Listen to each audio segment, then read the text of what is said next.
Another day, another broken clock. If only time could be fixed as easily as these gears. Where have you come from? What just happened? Did I just turn back time? This is impossible, but if it's real, what else can it do? Promise me you'll keep this safe, Elias. It's more than just a watch. What do you mean? Clara, what aren't you telling me? Someday you'll understand, but for now, just promise me. That watch doesn't belong to you, old man. It's not a toy. Every time you rewind, you tear the fabric of time. Who are you? How do you know about this? I know more than you can imagine. Stop using it or you'll regret it. Elias discovers that using the watch has caused strange anomalies. Clocks running backward, people repeating actions, and a growing crack in the sky. He learns that Clara disappeared because she used the watch to save his life decades ago, trapping herself in a time loop. Elias, Clara, I didn't know you sacrificed yourself for me. I can fix this. I can bring you back. Elias uses the watch one last time, traveling back to the moment Clara disappeared. He finds her in the sunlit field just as she's about to activate the watch. Elias, Clara, don't! I know what happens if you use it.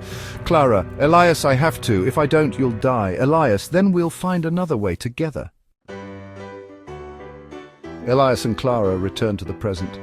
The anomalies stop and the crack in the sky heals. The watch disintegrates, its purpose fulfilled. Elias and Clara, now reunited, walk hand in hand through the town. Clara, you always were a stubborn old man, Elias, and you always knew how to keep me in line. The camera pans to the shop's sign, which now reads, Elias and Clara, Menders of Time. Long ago the stars were our guardians. They watched over us, their light guiding our way. But now an ancient darkness threatens to consume them, and with it our world.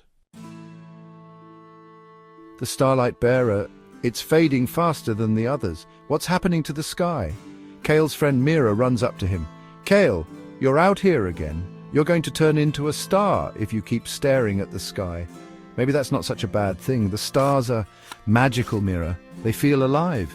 You and your starry dreams. Come on, the festival's starting. The village is lit with lanterns. People dance and celebrate under the stars. Suddenly the sky darkens and a streak of light falls to the ground. Did you see that? A star just fell. It landed in the forest. Quick, let's see. Kale runs toward the forest, ignoring Mira's calls. Kale, wait, it could be dangerous. Kale finds a crater in the forest. Inside is Lyra, clad in armor that glows with starlight. She holds a broken sword. Suddenly shadowy creatures emerge from the trees. You're a starlight warrior. Who are you? I'm Kale. Are you hurt? Let me help you. No, stay back. The darkness. It's coming. What are those things? Shadows of the void. They consume the light. Run, Kale. You can't fight them. I'm not leaving you. Lyra looks at him, surprised by his courage. Then stay close to me.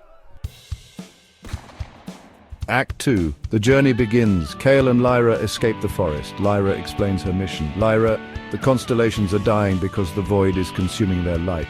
I was sent to stop it, but I failed. Kale, what can we do? Lyra, we must find the starlight shards, fragments of the first stars. They're the only thing that can restore the constellations. Kale, then let's find them.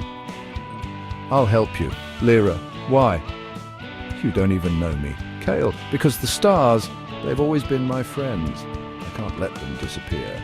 Kale and Lyra travel to a mountain where the first shard is hidden. They face trials that test their courage and trust. They enter a cave filled with mirrors that reflect their deepest fears. Lyra, the shard is guarded by the trial of light. Only those pure of heart can pass. Kale, then we'll pass it together.